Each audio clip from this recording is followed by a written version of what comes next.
Olá pessoal, dando sequência às atividades da homeopatia, nós pretendemos hoje explanar um pouco mais profundamente sobre a tomada do caso e sobre os sintomas. Em homeopatia é fundamental que o médico tenha uma abordagem ampliada dos sintomas, porque os sintomas eles expressam a totalidade da doença. As condições de vida, as condições de resposta, enfim, a manifestação dos sintomas, ela reflete a natureza da doença e a sua intensidade, sua categoria. Então, quando nós, em homeopatia, nos debruçamos sobre o caso, nós buscamos fundamentalmente a manifestação e a particularização dos sintomas. Mas qual que é a diferença entre a homeopatia, a anamnese homeopática e a anamnese clínica convencional?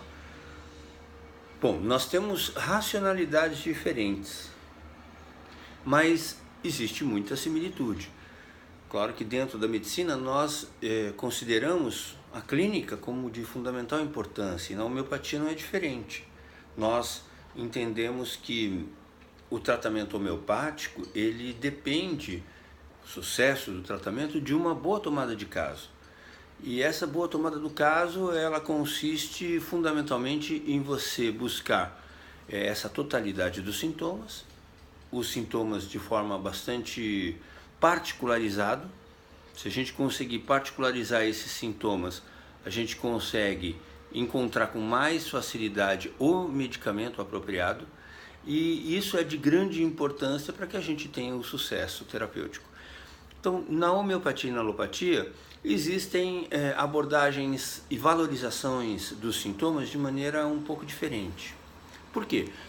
Na alopatia, nós focamos na doença, muitas vezes, quase que eminentemente.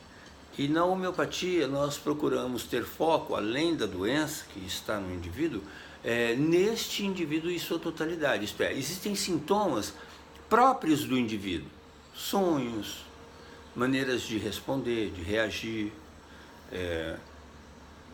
intensidade, temperamento, humor, tudo isso diz respeito à pessoa. E durante o tratamento homeopático nós procuramos entender a dinâmica da pessoa e a dinâmica da doença, e isso se reflete a partir da totalidade dos sintomas. Então nós buscamos compreender este indivíduo através da manifestação sintomatológica. E aí, num momento mais propício, nós modalizamos, particularizamos cada um dos sintomas que entendemos ser importante. Mas dentro de um rol muito grande de sintomas, quais são aqueles que são mais importantes? Então nós hierarquizamos esses sintomas. Essa hierarquização ela se dá a partir de uma valorização dos sintomas mais importantes. Por exemplo, os sintomas mentais, eles geralmente são importantes, são mais importantes. Dizem respeito ao indivíduo, ao seu modo de sentir, de reagir, como eu já havia dito anteriormente. Agora, é importante que a gente consiga, durante o tratamento homeopático, também encontrar sintomas particulares que não só necessariamente no plano mental. Então nós temos sintomas mentais, sintomas gerais e sintomas locais. Esses são os menos importantes, mas também quando eles são muito persistentes, muito intensos e muito bem modalizados, eles adquirem um valor também importante. Além disso, nós temos os sintomas gerais, que são aqueles sintomas ligados à dinâmica e ao metabolismo do indivíduo, tanto no processo cotidiano quanto durante uma patologia, durante a manifestação de uma doença. A febre é um sintoma geral, a transpiração é um sintoma geral. Mas durante a anamnese homeopática nós buscamos sintomas raros, estranhos e peculiares, específicos do indivíduo. Além de sintomas intensos, persistentes e bem particularizados ou bem modalizados. A partir desse conjunto de sintomas fica mais fácil encontrarmos a síndrome mínima de valor máximo, que é o menor número de sintomas que mais reflete a natureza do medicamento. Porque na anamnese homeopática nós objetivamos um diagnóstico, e é o diagnóstico clínico convencional, mas além desse diagnóstico clínico convencional que todos fazemos, nós procuramos o diagnóstico homeopático, que é o diagnóstico medicamentoso. Ah, aquela pessoa, ela é de calcária carbônica, ou ela é de pulsatila, ou ela é uma pessoa de sulfur. De acordo com as características dos seus sintomas, a gente busca o medicamento mais apropriado, e isso é fundamental. Então, nós utilizamos a observação durante a tomada do caso.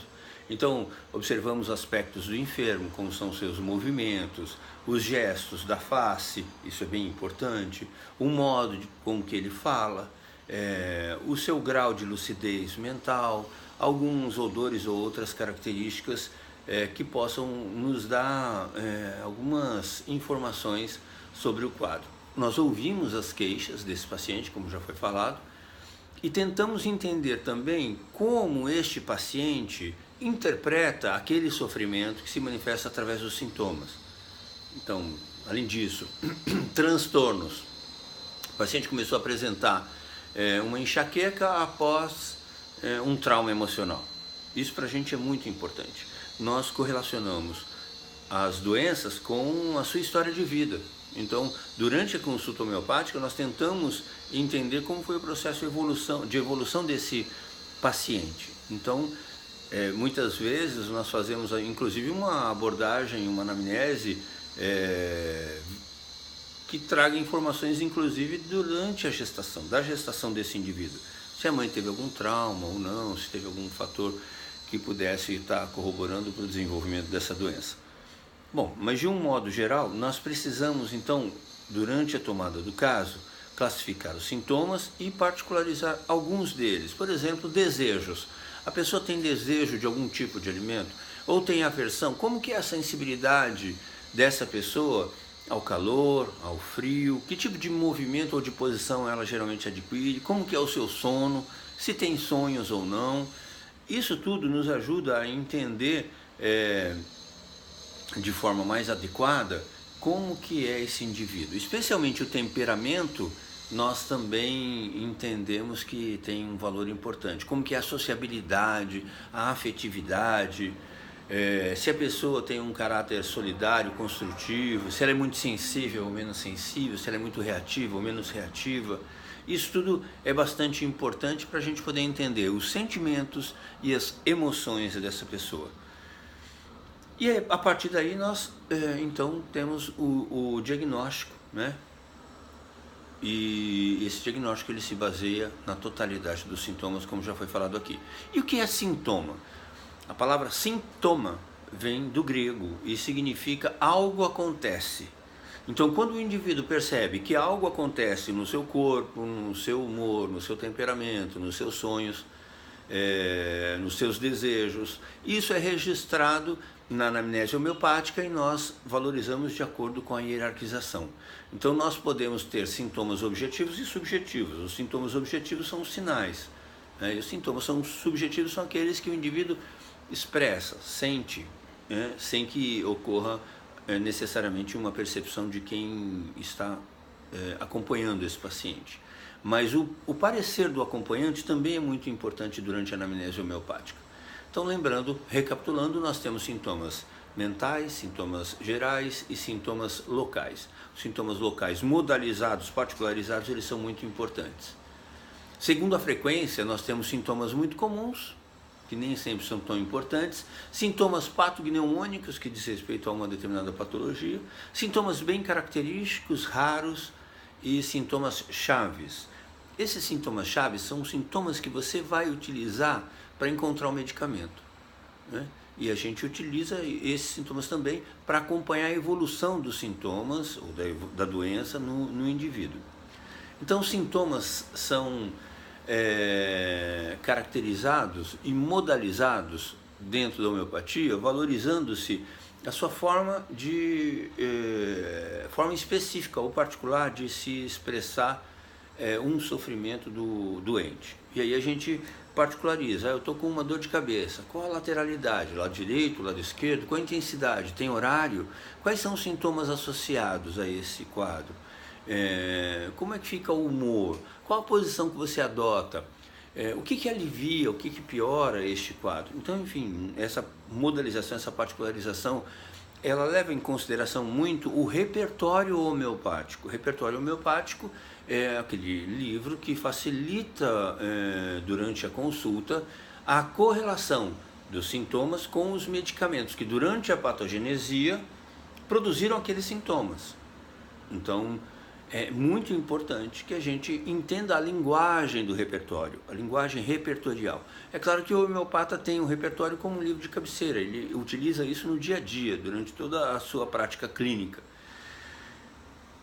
E também conhece muito a matéria médica. A matéria médica é um conjunto de medicamentos que foram estudados e experimentados no indivíduo são e que são catalogados, expressos, como um potencial terapêutico. Então, por exemplo, beladona. Beladona, ela tem rubor facial muito intenso durante a febre, às vezes tem convulsões febris, é um medicamento que a gente utiliza muito para isso, delírios, tem medos, muito medos, tem ilusões visuais, né, durante a febre. Durante a febre a criança também fica muito irritada, impaciente, brava, e tem pouca sede. Então você tem um conjunto de sintomas importantes, característicos de beladona. Beladona é uma planta de onde se extrai a atropina, e ela é usada secularmente já, não só na homeopatia, mas fitoterapicamente, né? Então, o uso desses medicamentos, eles são clássicos, né? De acordo com as características que ele produz. Mas a gente sabe que a atropina é uma substância, um princípio ativo extraído da Atropa belladona, que é essa planta que a gente utiliza tanto na medicina homeopática quanto na alopática. E existem muitos medicamentos que a gente utiliza nas duas clínicas. Por exemplo, é comum as pessoas falarem um antiespasmódico, o Buscopan. O Buscopan, ele é feito com o princípio da escopolamina. Escopolamina tem alguns princípios ativos parecidos com o da beladona, neurotóxico também, e ele é indicado na homeopatia para o tratamento de pessoas que também têm delírios, têm ilusões. Ele é extraído, a escopolamina, do stramonium, que é uma planta também psicoativa. Então a homeopatia, ela utiliza medicamentos do reino animal, vegetal e mineral, mas são substâncias que em grande quantidade têm um efeito tóxico, né? E os estudos também levam em consideração a toxicologia. Além de beladona, stramonium e ociamos é um outro medicamento que a gente utiliza muito.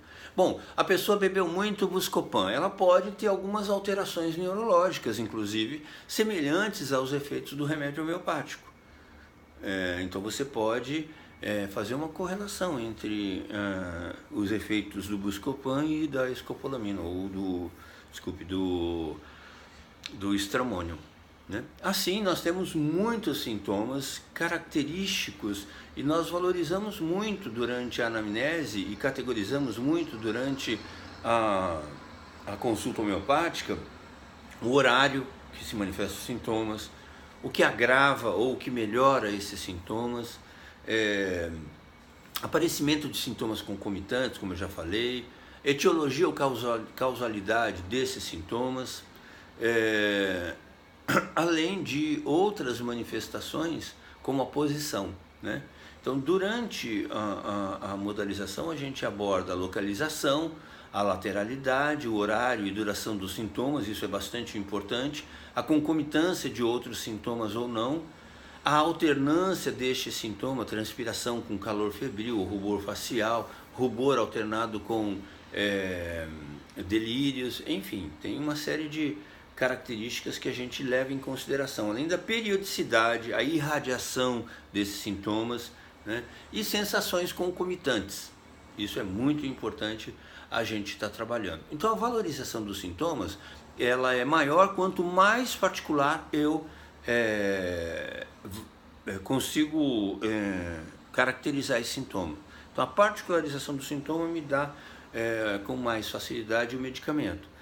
Então, quanto mais antigo o sintoma, quanto mais intenso o sintoma, quanto mais modalizado, melhor eu posso utilizar esse sintoma para encontrar o medicamento. Nós chamamos de persistência, intensidade e modalidade. Então, durante o tratamento homeopático, nós entendemos que vale a pena sempre a gente levar em consideração que o médico objetiva a cura, ele estimula o organismo para que o organismo consiga responder melhor e combater a doença, ou voltar a um estado anterior da saúde. Curar vem da palavra cuidar, e cuidar é algo bem importante durante a medicina, na medicina, e nós precisamos cuidar também do paciente, da pessoa que adoece, né? E estimular os mecanismos de defesa que essa pessoa tem naturalmente para combater as doenças, né? Então, o processo de cura em homeopatia deve ser rápido, suave e duradouro. Isso é muito importante. Então, a homeopatia não é um tratamento como as pessoas pensam, que é um tratamento lento, não. É um tratamento rápido quando o problema é agudo. E é claro que dentro de uma abordagem mais ampliada, a evolução dos sintomas ao longo de um tempo, eles também precisam serem cuidados para que ocorra uma regeneração desses sintomas e do estado de saúde do paciente também ao longo de um tempo, porque a resposta para você corrigir um problema agudo ela tem que ser rápida, mas a resposta para você corrigir um problema crônico ela não pode ser imediata. Muitas vezes o imediatismo inibe as respostas do organismo e cronifica o processo. A gente vai falar um pouco sobre isso, o que os antigos chamavam de metástase após a supressão dos sintomas. Mas isso é papo para uma outra conversa.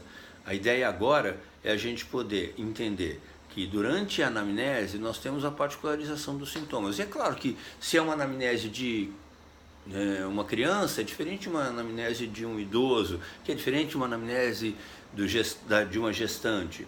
Então, para cada tipo de paciente eu vou direcionar um tipo de anamnese, mas fundamentalmente um dos principais objetivos é o diagnóstico medicamentoso. Então tem algumas particularidades que são importantes durante essa abordagem ao conjunto de medicamentos que vai me levar aos sintomas, que vão aos sintomas e obviamente ao medicamento mais apropriado daquele indivíduo. Muito bem, são algumas considerações sobre a consulta homeopática. Eu voltei a falar tudo isso porque é muito importante uma boa consulta homeopática para você encontrar o medicamento. E é fundamental que a gente não siga um script durante a consulta homeopática, que nós deixemos o paciente expressar aquilo que o incomoda, que a gente possa ter a capacidade de ouvir, de entender quais são as justificativas ou explicações para o seu sofrimento. Muitas vezes a subjetividade ela é tão ou mais importante do que o tratamento objetivo. E essa subjetividade ela se manifesta através de muitos sintomas, como a raiva, a irritabilidade, como os ciúmes, a tristeza, o pesar, medos, angústias, ansiedades. Tudo isso é bem importante de ser abordado durante o tratamento homeopático. Então o que a gente quer é que todos tenham uma noção de que durante a consulta homeopática nós precisamos de um tempo para entender a manifestação dos sintomas e um tempo para poder fazer com que o paciente expresse esses sintomas de maneira adequada. Quando colhemos uma boa história clínica, temos uma maior possibilidade de sucesso. E a homeopatia ela depende de uma boa relação médico-paciente para que você consiga atingir com profundidade a subjetividade desse indivíduo e a partir daí encontrar o medicamento apropriado. E a gente vai falar na próxima conversa sobre Os efeitos do medicamento homeopático. Depois que eu encontrei o medicamento, repertorizei, encontrei o medicamento, dei esse medicamento para a pessoa, o que será que acontece? É o que a gente vai ver na próxima aula. Um grande abraço.